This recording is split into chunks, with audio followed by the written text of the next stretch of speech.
Oke, jadi kita akan ngomong-ngomong sedikit mengenai Route 53, terus ada CloudFront, terus integrasi CloudFront dengan Application Load Balancer atau ALB, dan semuanya menggunakan HTTPS. Gimana caranya? Sebenarnya secara integrasi nggak akan terlalu ribet gitu ya, tapi untuk implementasinya sebenarnya tidak akan semudah itu.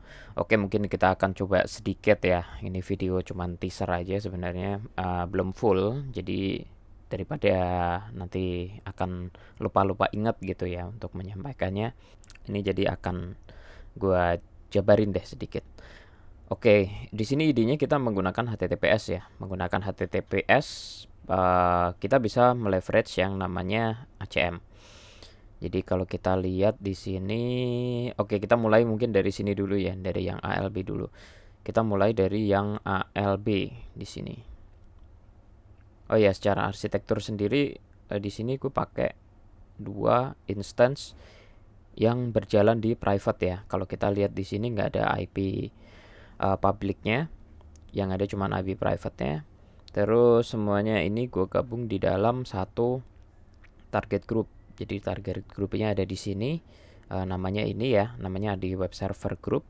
Terus di sini juga ada ALB, Application Load Balancer ya. Ini tipenya application, bisa dilihat sendiri ya di sini. Terus untuk descriptionnya coba kita lihat seperti ini.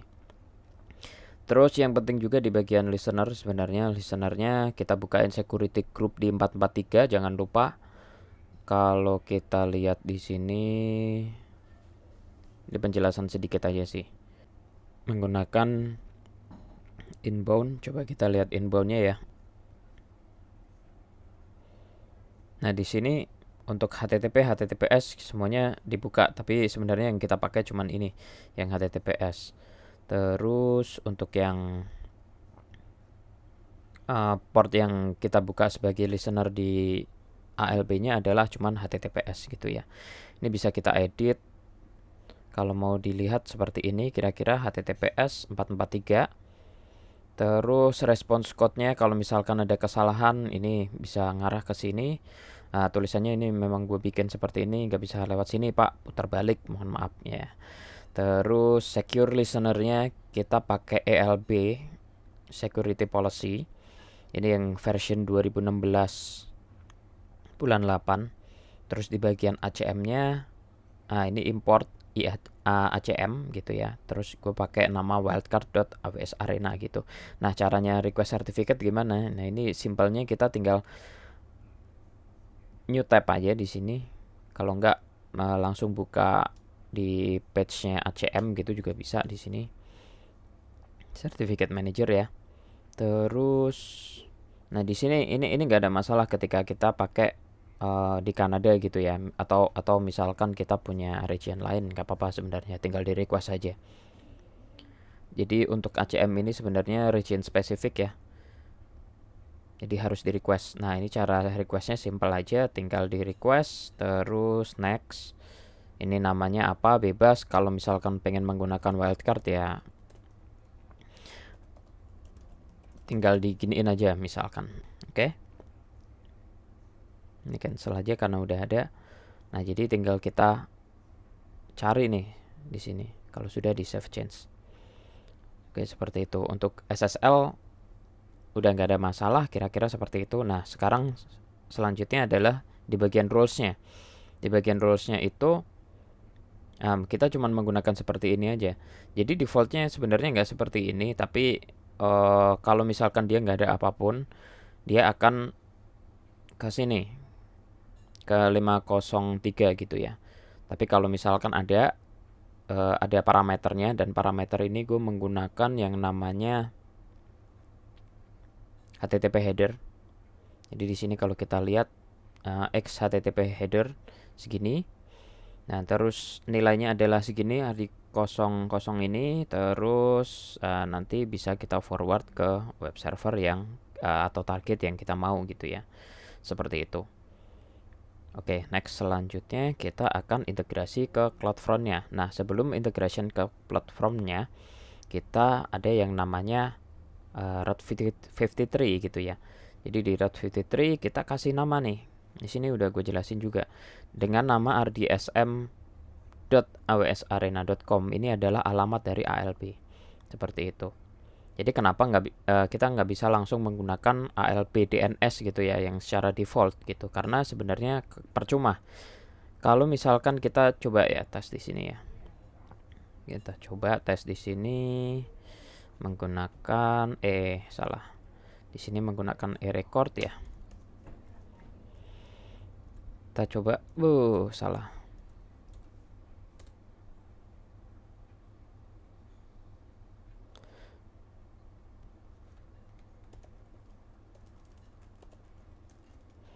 Not private lah tulisannya gitu. Jadi seharusnya tidak terlalu bagus karena kita mesti advance terus proceed unsafe gitu dan lain-lain. Nah ini kan masih ada domain name-nya. Jadi dia domain name-nya cuman hanya untuk ini, untuk AWS Arena gitu ya. Jadi tidak ada hubungannya dengan yang ini. Seperti itu. Oke, kita balik lagi. Nah, jadi di bagian sini kita namain dulu. Ini kita bisa integrasikan dengan Route 53 gitu dengan menggunakan ADSM. Jadi di sini ADSM, kalau kita lihat record name-nya benar, ADSM value-nya adalah value dari alamat load balancer, adalah DNS dari load balancer. Kalau kita lihat di sini, nah ini kan alamatnya adalah ini. Seperti itu. Nah, next kita langsung ke integrasinya. Integrasinya itu ada di CloudFront gitu ya. Di CloudFront kita pakai ini.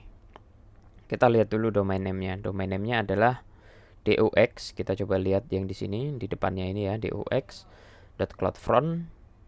Terus kita coba balik ke Route 53. Jadi kalau untuk yang CloudFront itu gua kasih nama sebagai RDCF gitu ya. Ini sesuai yang ada di diagram juga, RDCF.AWSArena gitu ya. Nah, di sini terus record name-nya udah seperti ini, untuk value-nya DUX ya. Jadi simpelnya semuanya adalah CNAME untuk service lain di AWS. Terus selanjutnya kita masuk ke settingannya. Kita masuk ke settingan yang paling awal dulu. Kita masuk ke settings default. Nah, di sini menggunakan performance ya. Terus alternate domain ini kita pakai CNAME yang sudah kita set. Jadi untuk CloudFront tadi RDCF ya, .AWS Arena. Terus untuk custom SSL certificate, nah ini hati-hati juga karena tipenya di awal kita menggunakan TLS gitu ya. Kita menggunakan secure connection, menggunakan HTTPS gitu. Jadi di sini kita mesti request certificate lagi walaupun dia posisinya harus ada di North Virginia. Nggak apa-apa sebenarnya. Kita coba lihat nih. Ini posisinya harusnya dia di North Virginia. Ini sudah North Virginia ya.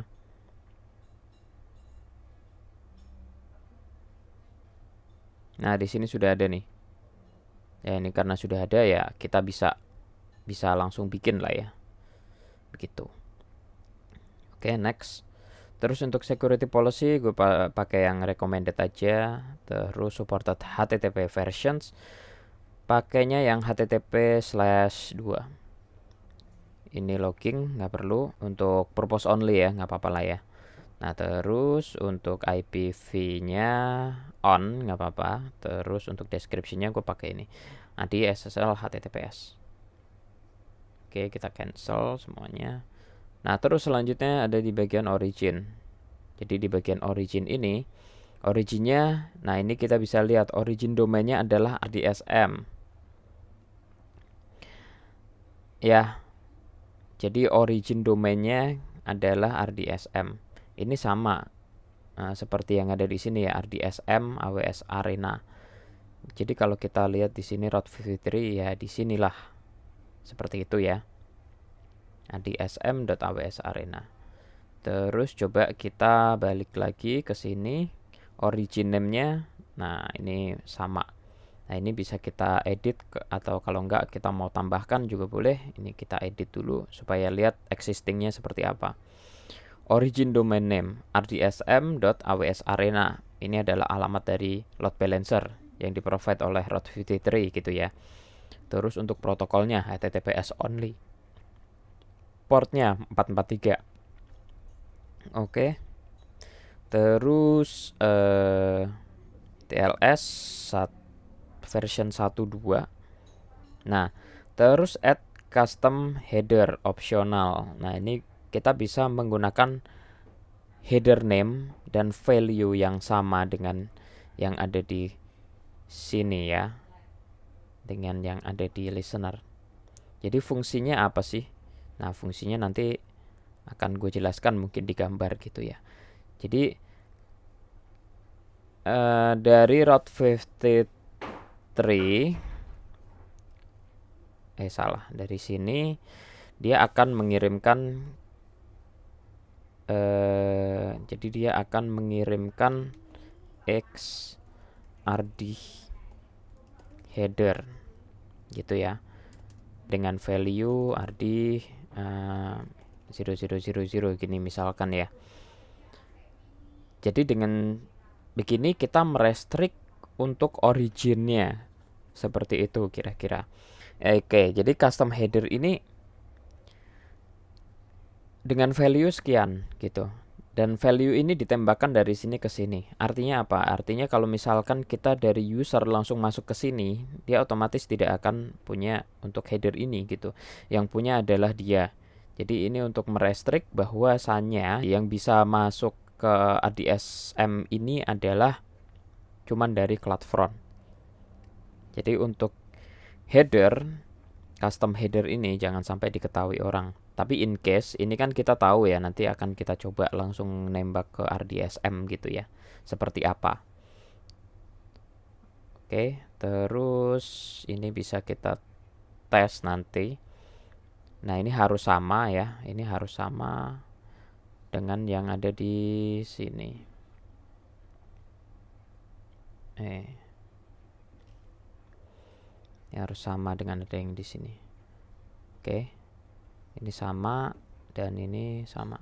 Oke, di header name-nya juga sama. Terus enable shield origin ya, ini bebas lah, mau dipakai bebas juga, enggak juga nggak apa-apa. Terus next selanjutnya kita ke behavior. Jadi ke behavior ini kita akan menentukan cache policy-nya.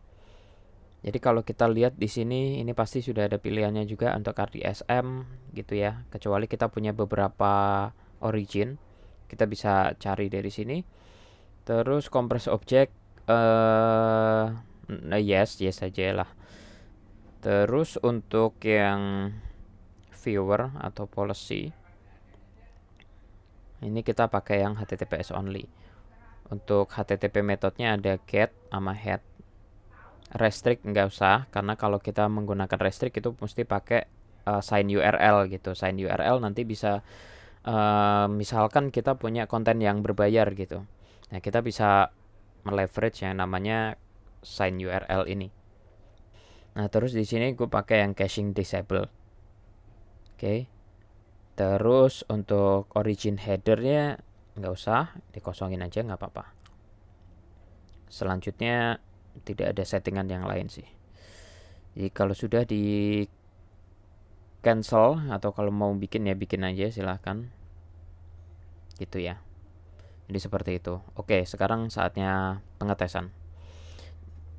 Jadi untuk pengetesan ya, untuk pengetesannya walaupun ini alamat asli dari load balancer. Oke. Dan ini sifatnya adalah tidak bisa HTTPS sebenarnya, karena kita untuk sertifikatnya tidak ada nama untuk rdlb.cscentral gitu, nggak ada sebenarnya. Jadi kita akan menggunakan yang HTTPS RD SM. Nah, kita menggunakan alamat yang ini. Tapi pasti akan ditolak di sini. Terus gimana cara kita menggunakan yang CF gitu ya. Oke, https rdcf.awsarena.com. Nah, ini dia bisa nih. Tidak ada masalah ya. Aman-aman saja. Gitu. Nah, sekarang coba kita pakai hopscotch. Di sini ya, kita copy aja alamatnya ke sini. Oke. Terus untuk headernya coba kita bikin ya. X Ardih header Ardih 031991 send. Nah, ini biasanya kita pilih proxy dulu. Nah, dia baru bisa. Dan ini sama nih. Jadi diharapkan orang tidak tahu yang namanya custom headernya gitu ya. Jadi orang tidak ada yang tahu sama ini headernya dari sisi pengirim dan dari sisi penerimanya. Jangan sampai ada yang tahu. Ya, begitulah. Jadi di sini rutenya adalah dari Route 53 ke CloudFront, integrasi ke ALB, tapi dari CloudFront-nya dia akan mengirimkan custom header yang akan diterima oleh ALB. Di ALB juga punya custom header sendiri yang bisa menerima value dari CloudFront. Seperti itu. Jadi penjelasannya seperti itu teman-teman. Ini video cuman teaser aja, tidak sampai ke pembuatan. Jadi tetap juga berharap ini video bisa membantu gitu ya. Walaupun mungkin tidak terlalu jelas, nextnya akan gue bikin lebih jelas lagi. Thank you.